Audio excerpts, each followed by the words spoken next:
and that one died. We think she comes back here because this was where she was first happy, where she grew up, where she was happy. The first indications that I know of her presence were sounds of weeping that some of our docents heard from different parts of the house, particularly if they were on the first floor, they would hear a weeping sound from the second floor. Many people who've come through have had experiences. We've had young women that I sort of say, well, it was a hysteric.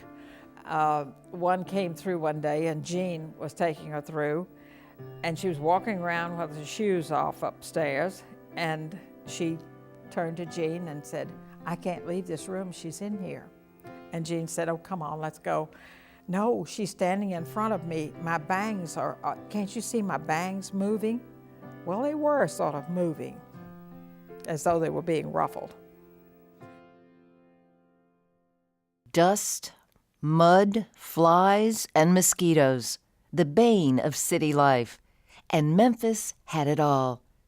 City fathers wrestled with these problems with mixed results for decades. It is probably impossible to describe how muddy and dirty the city of Memphis was at the beginning. The problem was obvious to everyone that when they crossed from one side of the street to another, they had to wear boots. They're covered with mud. Their clothing would be muddy, and in really dry weather, clouds of dust. How to deal with this was the problem, and there was no good answer to it. This street would have been dust or mud, depending on the weather.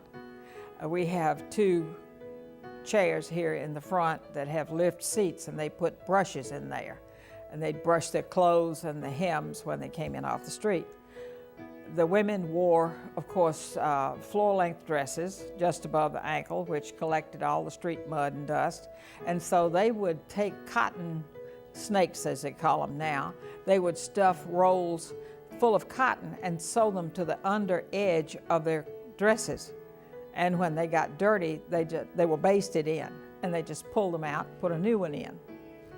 They tried putting oil on to keep the dust down in bad weather. And they also adopted for a while something called Nicholson pavement, which was a trade name device of pieces of wood cut to fit together, but they deteriorated, they rotted.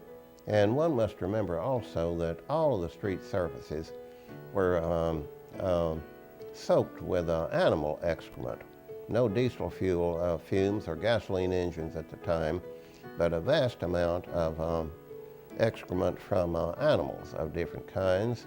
And also, it must be remembered that in the early Victorian period, the city of Memphis had very little in the way of garbage collection. It tended to be just simply thrown into the street with the theory that it would mix with the mud and disappear into it, which generally it probably did. The Memphis newspapers are just notorious about berating the city fathers for the dust in the streets, and if it's raining, it's mud.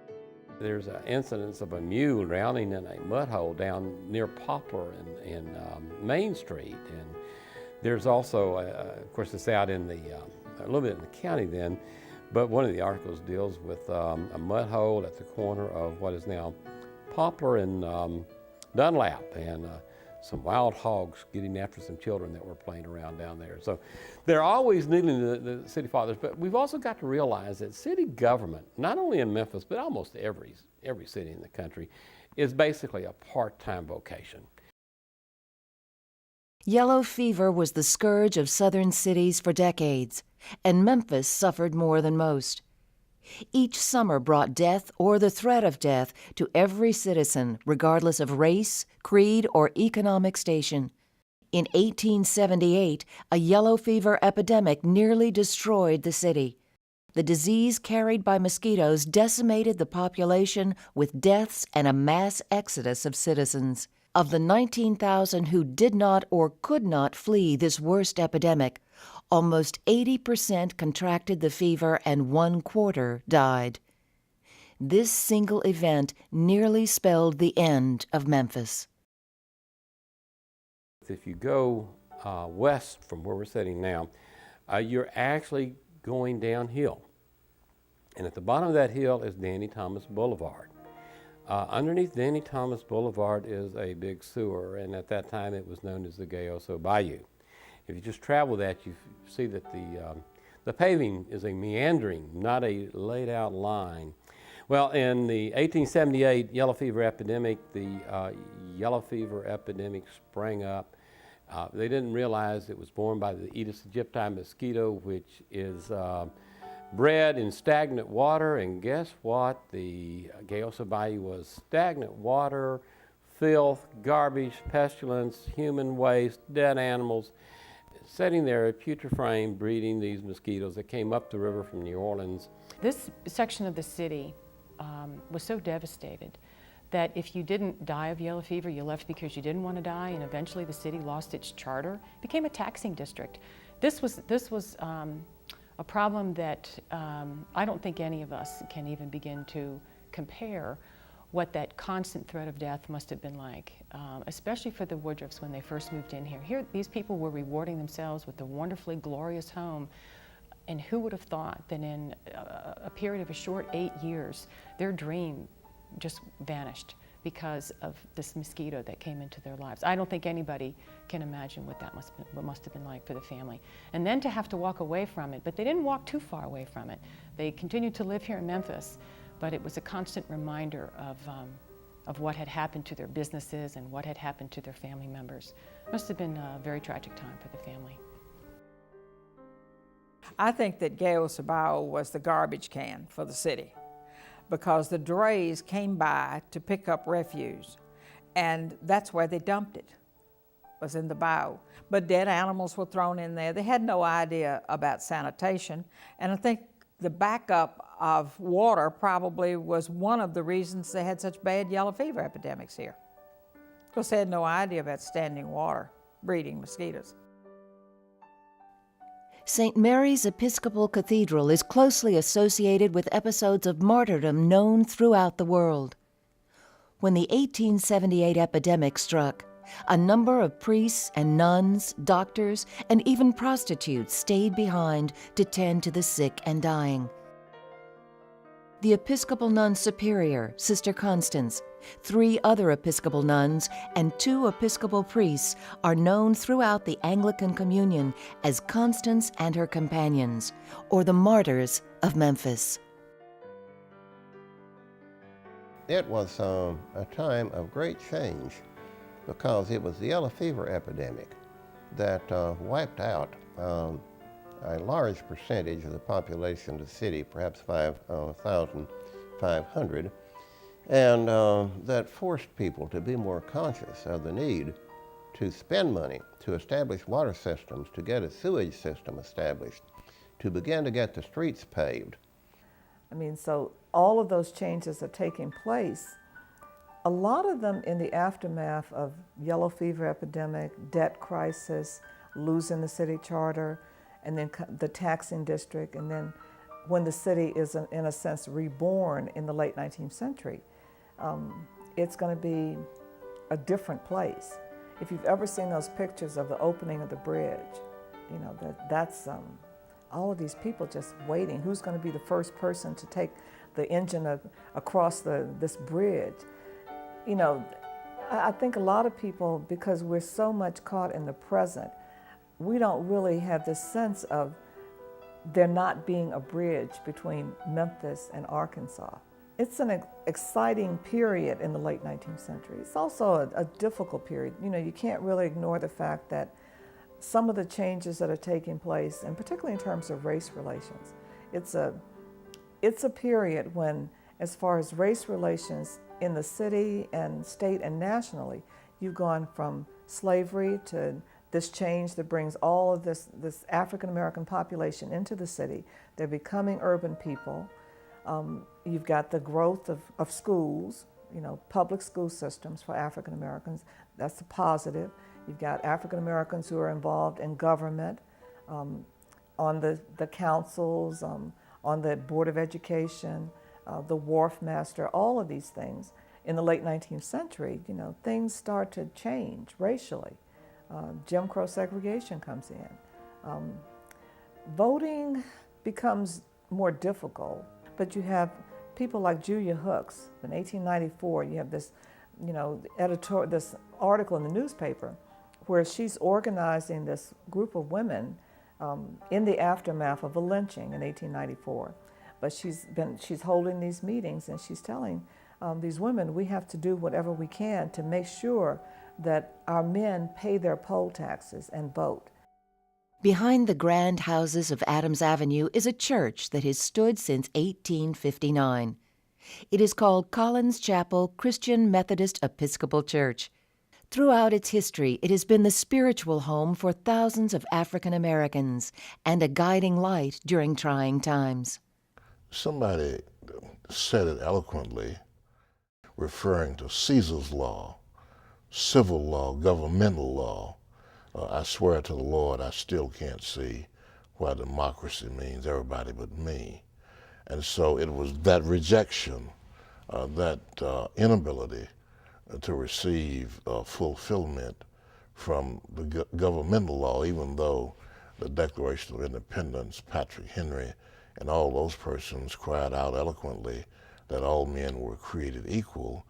Black Americans were not in fact created equal because, according to the Constitution, they were only 3/5 of a man. And so it was that cruelty, if you will. It was that absolute, unequivocal rejection of African Americans that caused their strength and power in the church. Well, Collins Chapel is a historical religious institution in the city of Memphis. It's 167 years old. It has a very unique founding, having been founded in the basement in 1841 at First United Methodist Church at Poplar and 2nd Street. From that humble beginning in the basement, and the First United Methodist Church was gracious enough to deed Collins Chapel the basement. They actually deeded and bought the basement of the church, which was radical for the times. If in 1841, African Americans, black people, were not able to buy property, there were laws against selling them property, and certainly laws against worshiping in common. And yet the people at First United Methodist were courageous enough to let them buy that basement for their own worship service. And in 1859, when the members of that basement church decided that it was time to move out and get their own building, they moved to this location, and the United Methodist Church furnished them the very first minister. His name was Reverend J.C.T. Collins, a white minister, mind you, was the very first pastor of this church. And so this church brings a unique history, a unique culture, a uniqueness unparalleled, quite frankly, in the city of Memphis by other religious institutions. I think a lot of Memphians tend to see Memphis as a majority black city, and they think that that's the way it's always been. But that's because they don't have a sense of history. And if you go back to, let's say, 1860, when the black population in Memphis was 17%, but that was not a huge population. That was maybe 4,000 people. And then the Civil War comes along, and because of the war that's raging around the city, and because Memphis is captured by the Union 1862, it becomes a magnet for escaping slaves, for African Americans who are just coming into the city, even free blacks who are coming into the city. By 1865, Memphis's black population has quadrupled. It's like over 16,000. And that's when you start to see Memphis getting a large population, so that by 1890, the black population is 40%. So that's the beginning of this large African American population in Memphis. During the Victorian era, these homes, which look empty to us now and sort of formal, actually were places where people lived and spent their lives. And we must remember that families at the time tended to be large. There were in homes of this nature quite a number of servants around, a lot of activity. People were getting up in the morning, starting their day's activities, interacting with one another. They would have been to, especially with children around, noisy places, places where people practiced their music, where people came in to visit with one another and have parties on social occasions, where elaborate food was served, where ordinary food was served also. In other words, all the activities of life and living, tradespeople delivering goods, and mail being brought, things were happening. It was a living entity. A great deal of life was going on around here. But you could think maybe a few house servants, definitely a cook, maybe a cook's helper, definitely washerwomen. You know, I mean, I think we kind of underrate thinking about labor in the cities if we don't really think about the washerwomen, that every family, definitely every white family, many African American families who were, say, like the Hooks family or the Church family, that middling upper class elite, they would have had washerwomen. I mean, just look at the garments that, you know, that you see on the mannequins in the house. You know, these things did not appear clean every day just because people said, oh, let's have clean clothes. These things had to be washed and they had to be hung out and dried, and, you know, no washing machines, no dryers. This was just all done by hand. And it was done by hand well into the 20th century. We go in and we look at a room. In the 19th century, there was a very important table, and it was called a center table. And it was said that when the center table started to go away in, I guess, the early part of the 20th century, that family values went down the drain. And it's because the family would come together, and I would imagine this was in the evening after dinner, and they would sit around this table, and the table was usually underneath the gasolier, a direct relationship. And they would read the Bible, they would play games, they would read together, and I guess talk over what went on that day. It is our understanding that there were probably two very important people who did live in this house, and that would have been the nanny for the infant nursery upstairs, and probably the cook, because she had to get started pretty early in the morning. But yes, there was lots of activity in this house. I think when you think about the fact that there were 4 young adult children who first lived in this house, but the second family, the Fontaines, who lived in this house, raised 8 of 9 children. And I just love to go over and run my hand up and down that guardrail that's on the banister out there, because it's as smooth as it can be. And I think that many, many, many afternoons were spent with the children just being engrossed with that banister that's out there. It's a great testimony to its age, but also to its use with the children being here. The Mallard Neely House, you really get the sense of the people who live there, particularly the wonderful